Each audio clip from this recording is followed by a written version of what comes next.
Hello, അസ്സലാമു അലൈക്കും.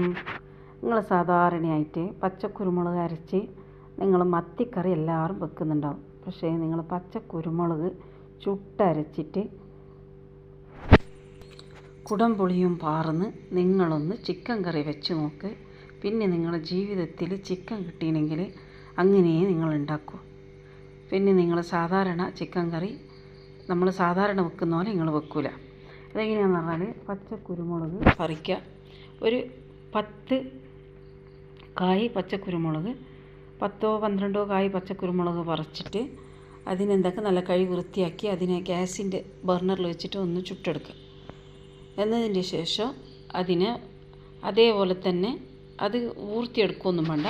അതിനെ മിക്സിൻ്റെ ഒരു ജാറിലിട്ടിട്ട് ആ മിക്സിൻ്റെ ജാറിൽ ആ കുരുമുളകും പിന്നെ ഒരു 4-5 ടീസ്പൂൺ, ഒരു 4-5 ടീസ്പൂൺ നിങ്ങളെ എരിവിനനുസരിച്ചിട്ട് കാശ്മീരി ചില്ലിയും, ഞാനിത് അരച്ച് വെച്ചതാണ് കാശ്മീരി ചില്ലി, ഒരു 3-4 ടീസ്പൂൺ കാശ്മീരി ചില്ലിയും കുറച്ച് മഞ്ഞൾപ്പൊടിയും ഇട്ടിട്ട് പിന്നെ കുറച്ച് അരിഞ്ഞ് വെച്ച് ഒരു 1-1.5-2 തക്കാളി അതും കൂടിയിട്ട് നല്ലോണം ഒന്ന് അരക്കുക.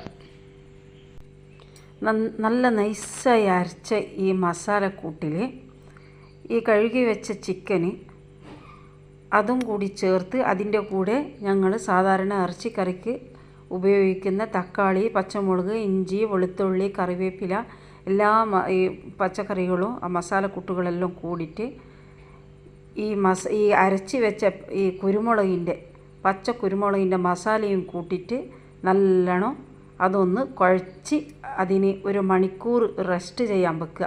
ഈ മസാലയെല്ലാം 1 മണിക്കൂറിൻ്റെ ഉള്ളിൽ ഈ മസാലയെല്ലാം അതിന് നല്ലോണം പിടിക്കുന്ന പോലെ ഉപ്പ് ഇട്ടിട്ട് നല്ലോണം കുഴച്ച് വെക്കുക.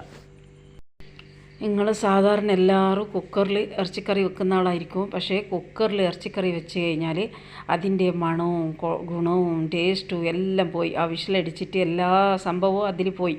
പിന്നെ അതിനൊന്നും ഒരു ടേസ്റ്റ് ഉണ്ടാവില്ല. നിങ്ങളൊന്ന് അടുപ്പത്ത് വെച്ചിട്ട് ഒന്ന് ഇറച്ചിക്കറിയോ നിങ്ങളൊന്ന് ട്രൈ ചെയ്ത് നോക്കിയാൽ അത് കൂട്ടിയാൽ പൂതി മാറില്ല, അത്രയും ടേസ്റ്റായിരിക്കും.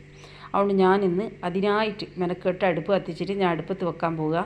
ഇതിപ്പോൾ 1 മണിക്കൂർ റെസ്റ്റ് ചെയ്യാൻ വെച്ച് അങ്ങനെ ആ 1 മണിക്കൂർ കഴിഞ്ഞതിന് ശേഷം ഞാൻ ഇപ്പോൾ അടുപ്പ് കത്തിച്ചിട്ട് അടുപ്പിൽ വേകാൻ വെക്കുന്ന അതിൻ്റെ തൊന്നും 1 ഗ്ലാസ് വെള്ളം പോലും ഞാൻ പാരുന്നില്ല ഒന്നും. ഇനിയിപ്പോൾ അതിൻ്റെ അകത്ത് തന്നെ വെള്ളം ഉണ്ടാവും. അതുകൊണ്ട് ഞാൻ ഒന്നും പാരാണ്ട് അടുപ്പത്ത് വേവാൻ വെച്ച് അങ്ങനെ അത് പൊത്തി വെച്ച് കുറച്ച് സമയം കഴിഞ്ഞിട്ട് ഞാൻ തുറന്ന് നോക്കുമ്പോൾ അതിൻ്റെ അകത്ത് ധാരാളം വെള്ളം അത് ഊറി വന്നിട്ടുണ്ട്. ഞാൻ 1 ഗ്ലാസ് വെള്ളം പോലും പാരുന്നത് നിങ്ങൾ കണ്ടിട്ടില്ല. അങ്ങനെ അത് നല്ല ധാരാളമായിട്ട് വെള്ളമുണ്ട് കറിയിൽ. ഇനി അതിൻ്റെ കൂടെ നമ്മൾ വെള്ളവും കൂടി പാർന്നിട്ടുണ്ടെങ്കിൽ അത് ഓവറായിപ്പോവും. അപ്പോൾ ഇതിൽ ലാസ്റ്റ് ഇനി എന്നാ വേണ്ടതെന്ന് പറഞ്ഞാൽ, ഇതിപ്പോൾ ഇറച്ചിയെല്ലാം ഓരോന്ന് ഒന്നും ചിതറിപ്പോവാണ്ട് നല്ല ടേസ്റ്റോട് കൂട്ടിയിട്ട് കിട്ടുന്നുണ്ട്. ഒന്നും അത് വേറെ ആയിപ്പോകുന്നില്ല, എല്ലും വന്ന് വേറെ ആയിപ്പോവില്ല. ഇറച്ചിക്കറി അടുപ്പത്ത് വെക്കുന്നതാണെങ്കിൽ ഒന്നും വേറെ ആയിപ്പോവില്ല. ഇനി അതിൽ കുറച്ച് പട്ടയും കറാമ്പും പിന്നെ കറിവേപ്പിലയും ചേർത്ത് കൊടുത്ത് ഇനിയാണ് അതിൽ ഹൈലൈറ്റായിട്ട് ചേർക്കാൻ പോകുന്നത്. ഇതാണ് മക്കളെ കുടംപുളിയുടെ സത്ത്. മീനൊക്കെ കുടംപുളി ഇട്ടിട്ട് നിങ്ങൾ വെക്കലുണ്ടാവും. പക്ഷേ നിങ്ങൾ മട്ടനും ചിക്കനും ആട്ടെ അല്ലെങ്കിൽ ബീഫാട്ടെ ഏതൊരു ഇറച്ചിക്കറിക്കും നിങ്ങൾ ഒരു കുടംപുളി ഇട്ടിട്ട് നിങ്ങളൊന്ന് വെച്ച് നോക്ക്. പിന്നെ നിങ്ങൾ അതില്ലാണ്ട് നിങ്ങൾ കറി വെക്കില്ല. ഇപ്പം ഞാനിവിടെ ആ ചെറിയ ടീസ്പൂണിന് ഒരു 1-1.5 ടീസ്പൂണേ പാർന്നിട്ടുള്ളൂ. ഇത് അധികമായിപ്പോയാൽ പിന്നെ കറിയെല്ലാം ഫുള്ള് കുളമായിപ്പോവും. അതുകൊണ്ട് കുറച്ചേ പാരാവും, അത്രയും അസാധ്യ പുളിയായിന്. അങ്ങനെ അതും കൂടി പാർന്ന് കഴിഞ്ഞിട്ട് പിന്നെ അധികമായിട്ട് പതിപ്പിക്കാൻ പാടില്ല. അങ്ങനെ 1-1.5 കറി ഇവിടെ റെഡി ആയിട്ടുണ്ട്. നിങ്ങളൊന്ന് ട്രൈ ചെയ്ത് നോക്ക്. എപ്പോഴും നിങ്ങൾ ഒരേപോലത്തെ കറി തന്നെയല്ലേ വെക്കുന്നത്? സാധാരണ കുരുമുളക് ഇട്ടിട്ടോ ഉണക്ക് കുരുമുളക് ഇട്ടിട്ടോ സാധാരണ മസാലയെല്ലാം ഇട്ടിട്ട് നമ്മൾ കറി വെക്കുക. പക്ഷേ ഇതൊന്നും നിങ്ങൾ മാറ്റി പിടിച്ച് നോക്കും മക്കളെ. നിങ്ങൾ ജീവിതത്തിൽ പച്ചക്കുരുമുളക് ഇട്ടിട്ടേ നിങ്ങൾ കറി വെക്കും.